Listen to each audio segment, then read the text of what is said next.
Baik, selanjutnya kita masuk ke Kapernaum. Nah ini ya, yang disebut Yesus juga ya, setelah dia mengutuk, celakalah kau Korazim, celakalah kau Betsaida, jika di Tirus dan Sidon ya orang melihat tanda dan mujizat-mujizat, pastilah sudah lama Tirus dan Sidon bertobat. Dan apakah kau Kapernaum, apakah kau angkat ya kan dari ya diangkat Allah sampai ke langit yang tertinggi? Tidak, ya kan? Tapi apa maksudnya itu? Nah, ketika Yesus dibaptis oleh Yohanes Pembaptis, ia memperoleh penglihatan dari Bapaknya. Yesus tahu bahwa Bapa sekarang mengutus dia untuk mengajak orang-orang yang agar supaya bertobat dan untuk mewartakan kerajaan kasih-Nya. Bagaimana ia harus menunaikan tugas yang besar ini? Yesus perlu waktu untuk berpikir. Itulah sebabnya ia pergi ke padang gurun. Selama 40 hari ia berhalwat untuk mempersiapkan diri. Harus bagaimanakah pendekatannya? Haruskah ia menampilkan diri sebagai seorang jenderal atau seorang politikus? Cerita tentang Yesus dicobai iblis di padang gurun menunjukkan kepada kita hasil renungannya dan doa-doanya. Ia menyadari bahwa Bapaknya tidak menghendaki ia mengandalkan sarana-sarana duniawi berupa uang, kekuasaan, dan nama baik. Kerajaan kasih Allah hanya dapat disebarluaskan dengan kasih. Di lain pihak, Yesus juga tahu bahwa ia harus bersikap praktis, bahwa ia perlu menggunakan pikiran sehatnya. Kemudian hari kita mendengar Yesus berkata kepada para rasulnya agar mereka bersahaja seperti burung merpati, tetapi cerdik seperti ular. Dan ia juga percaya akan perencanaan orang yang hendak mendirikan sebuah menara harus membuat perhitungan cermat terlebih dahulu. Raja yang hendak berperang harus mengkaji strategi-strateginya terlebih dahulu. Yesus tahu bahwa ia tidak dapat mengubah dunia seorang diri saja. Ia perlu menemukan sekutu-sekutu dan tempat yang tepat untuk mulai bekerja. Kita telah melihat bahwa Galilea secara kasar terdiri atas dua daerah. Daerah berbukit-bukit dan daerah dataran-dataran rendah. Untuk mencapai seluruh provinsi itu, ia perlu meletakkan pusatnya di dataran rendah. Paling baik di dataran rendah, paling penting di sebelah utara danau.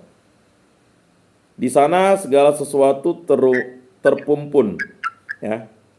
Pemerintahan, perdagangan, kepemimpinan agama.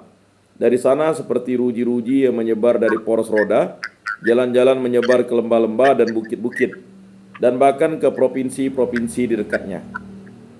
Juga di sana ia akan menemukan orang-orang yang dapat membantunya dalam karyanya. Tiberias, di sebelah barat danau, adalah ibu kota yang sebenarnya. Herodes Antipas tinggal di sana. Kekayaan dan kekuasaan politik Galilea banyak terpusat di kota itu. Akan tetapi Yesus tidak mau menjadikan kota itu sebagai pusat pelayanannya. Tidak sukar memahami sebab-sebabnya. Tiberias telah didirikan oleh Herodes Antipas pada tahun 13 sesudah Masehi sebagai kota yang seluruhnya bersifat Yunani. Kota itu mempunyai stadion, pacuan kuda, permandian-permandian umum untuk orang kaya, istana yang megah-megah, dan balai untuk dewan kota. Meskipun orang-orang Yahudi juga tinggal di Tiberias, kota itu dipandang sebagai monumen pengaruh asing. Herodes sendiri, orang Idumea, mempersembahkan kota itu kepada Kaisar Roma, Tiberius. Tambahan lagi, dengan tidak menghiraukan perasaan-perasaan orang Yahudi, ia telah mendirikan pusat kota di atas sebuah makam kuno. Dengan demikian menodai kubur-kubur di makam itu dan menjadikan seluruh kota najis. Flavius Josephus, seorang sejarawan pada zaman Yesus, memberitahu kita bahwa orang-orang Galilea biasa membenci Tiberias. Baik kota ini maupun kota senang-senang di dekatnya. Magdala tidak diterima oleh orang-orang biasa. Oleh karena itu Yesus memalingkan pandangannya ke sebelah utara danau. Di sana terletak sebuah kota yang khas bersifat Yahudi. Namanya adalah Kapernaum. Kedudukan Kapernaum cukup istimewa. Sebuah jalan menyusuri tepi danau dari timur ke barat, menghubungkan Fenisia dan Galilea dengan daerah-daerah di seberang Sungai Yordan. Jalan besar yang lain, jalan raya Kekaisaran, membujur dari selatan, mengitari Kapernaum, dan berbelok ke Damsyik di utara. Pada tahun 1975, sebuah batu petunjuk jarak ditemukan di daerah Kapernaum dengan tulisan, dibangun oleh Kaisar Trajanus Adrianus Augustus, putra Dewi Trianus Particus, kemenakan Dewi Nerva. Mata-mata uang yang ditemukan di Kapernaum menunjukkan hubungan-hubungan dagangnya dengan banyak negeri, Golan, Syria, Fenisia, Asia Kecil, dan Siprus. Injil menyebutkan bahwa Kapernaum mempunyai sebuah rumah cukai, ya. Tempat Lewi anak Alpeus bekerja sebagai pengawas dagang. Cukai-cukai dipungut dari sini karena Kapernaum adalah kota perbatasan yang menjadi tempat orang-orang masuk ke dalam wilayah Herodes Antipas. Suatu data semen pasukan Romawi ada di kota itu, dan ini menunjukkan arti penting strategis kota itu. Kapernaum akan merupakan pilihan yang sangat bagus. Di situ Yesus akan berada di jantung kehidupan publik Galilea. Dari situ Yesus akan mudah pergi ke daerah-daerah di sekelilingnya. Matius menceritakan Yesus meninggalkan Nazaret dan diam di Kapernaum, di tepi danau di daerah Zebulon dan Naphtali. Matius 4 ayat 13. Kapernaum menjadi tempat tinggal Yesus. Naiklah Yesus ke dalam perahu lalu menyeberang. Kemudian sampailah ia ke kotanya sendiri. Matius 9 ayat 1. Yesus datang lagi ke Kapernaum dan tersiarlah kabar bahwa ia ada di rumah. Markus 2 ayat 1. Bagaimana tentang Kapernaum sendiri? Jenis tempat yang bagaimana kota itu? Dapatkah kita bayangkan bagaimana rupanya dan bagaimana Yesus mulai membangun hubungan-hubungan baru? Mari kita menyelidiki tanah. Selama abad yang lalu, para ahli berdebat tentang letak tepatnya Kapernaum itu di mana. Penggalian-penggalian dan upaya-upaya mempelajari kembali sumber-sumber sastra kuno memungkinkan kita sekarang untuk menentukan dengan tepat tempatnya. Kotanya sendiri tidak sangat besar. Penduduknya tidak lebih dari 1.000 orang. Akan tetapi suatu bentangan tanah yang luas di luar kotanya sendiri adalah milik kota itu. Dari sungai Yordan di timur sampai mata air Ain Tabga di barat, baik kotanya maupun tanah yang menjadi miliknya kerap kali disebut dengan nama yang sama.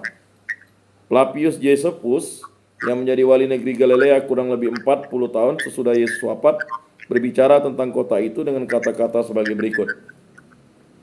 Dalam pertempuran pada muara sungai Yordan di sebelah utara danau Galilea, kuda yang saya tunggangi terperosok ke dalam tanah lunak berair dan saya terlempar.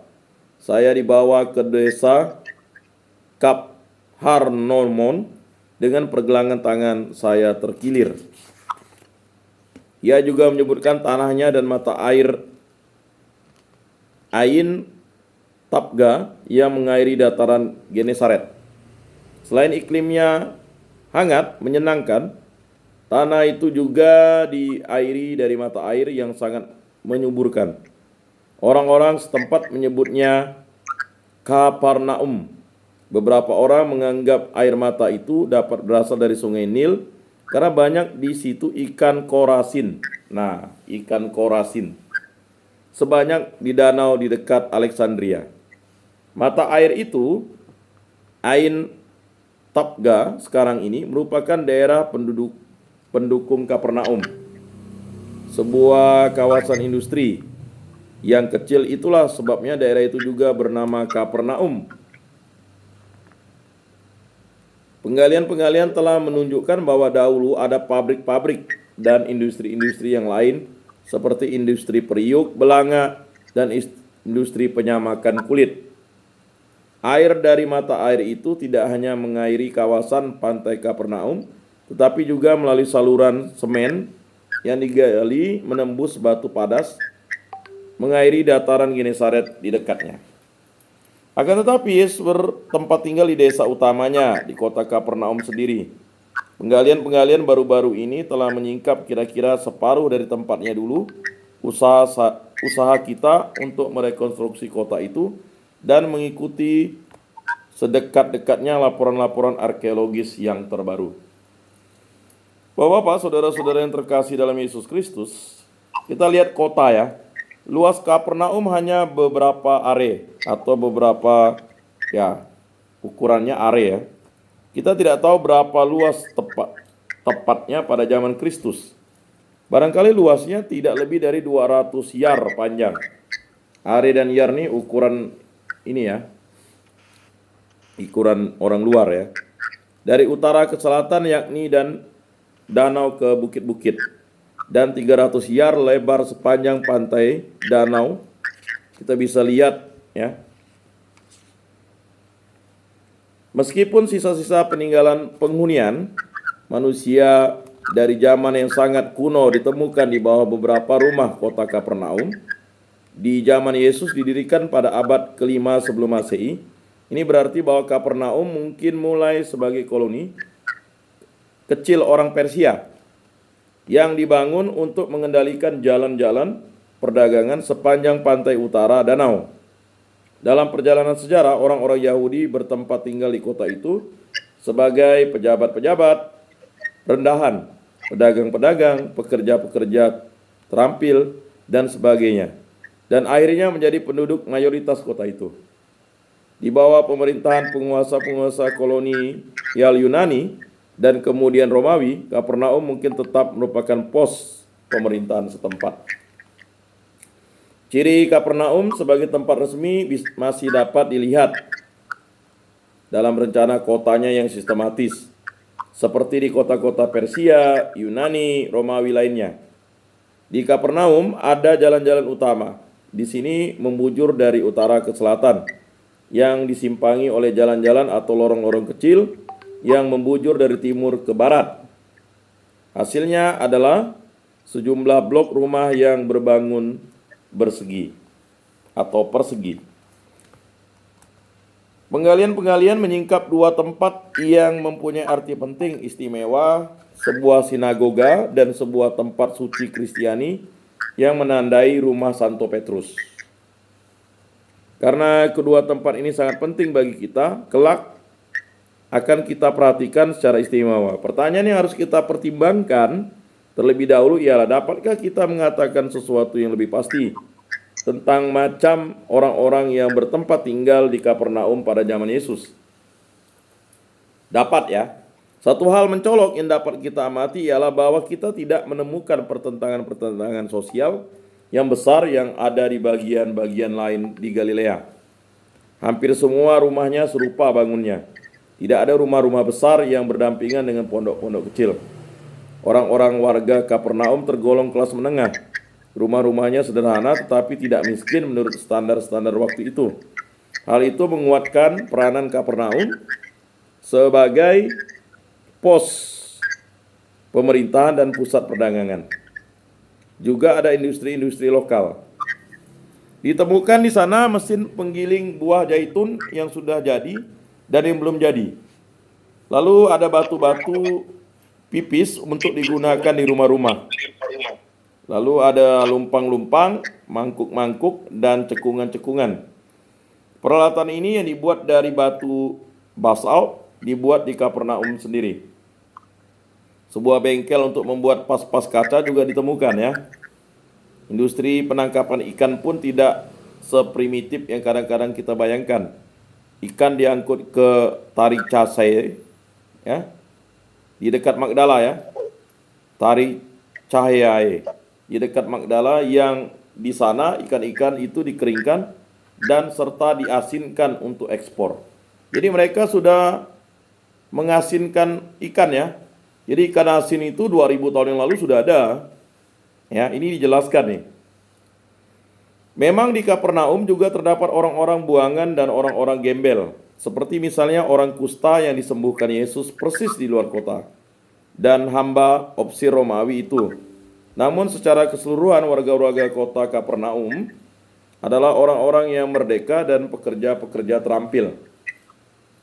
Orang-orang biasa yang harus bekerja keras, membanting tulang untuk mencukupi kebutuhan-kebutuhan mereka.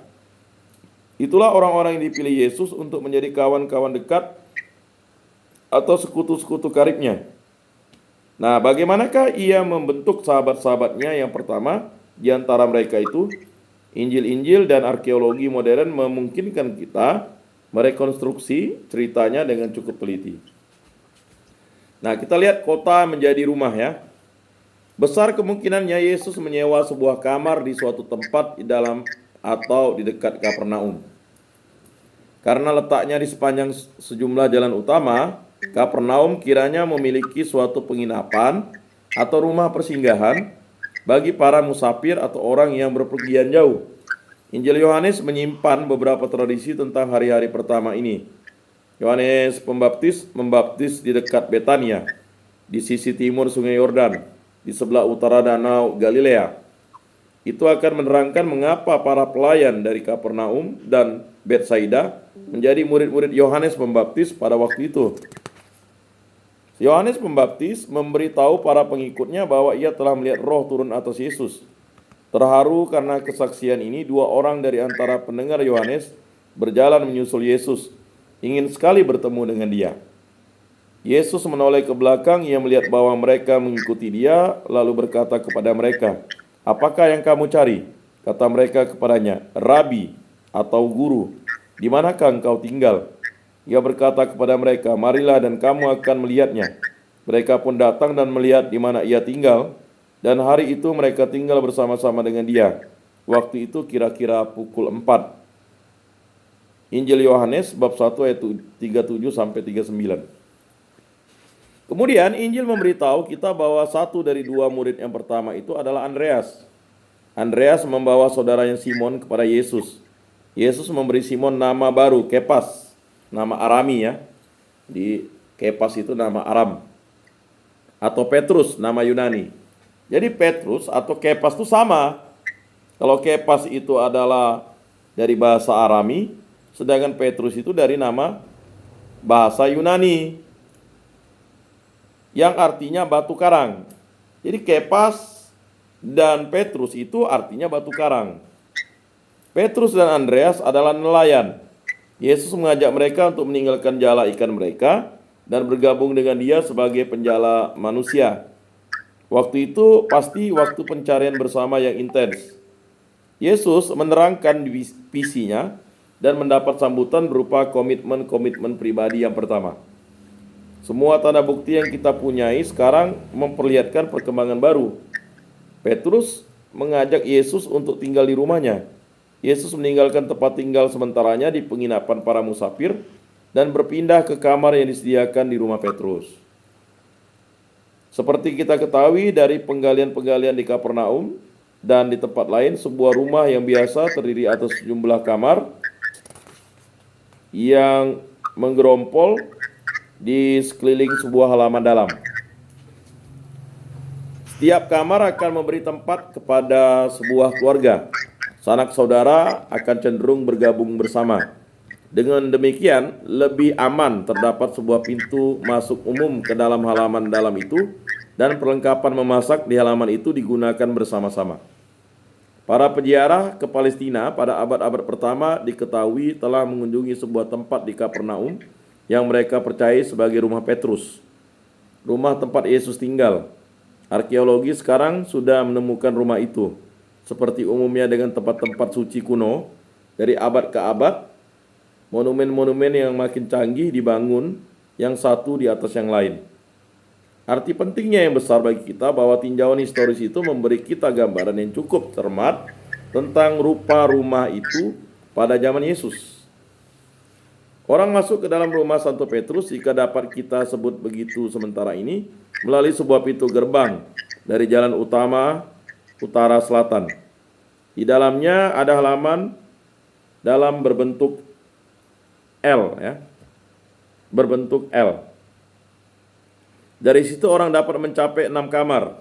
Yang salah satunya yaitu kamar langsung di sebelah kiri pintu gerbang adalah kamar istimewa.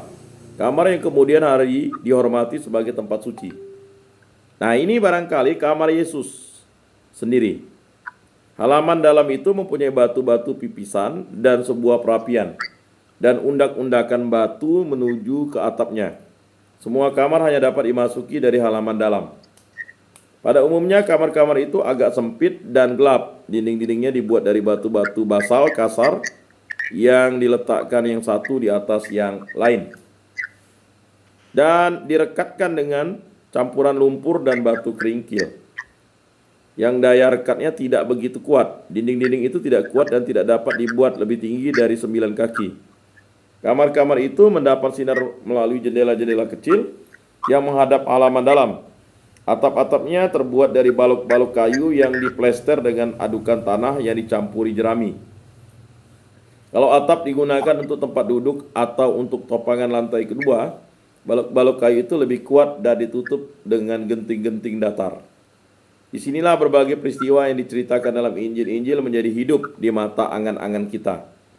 Sekeluarnya dari rumah ibadat itu, Yesus dengan Yakobus dan Yohanes pergi ke rumah Simon dan Andreas.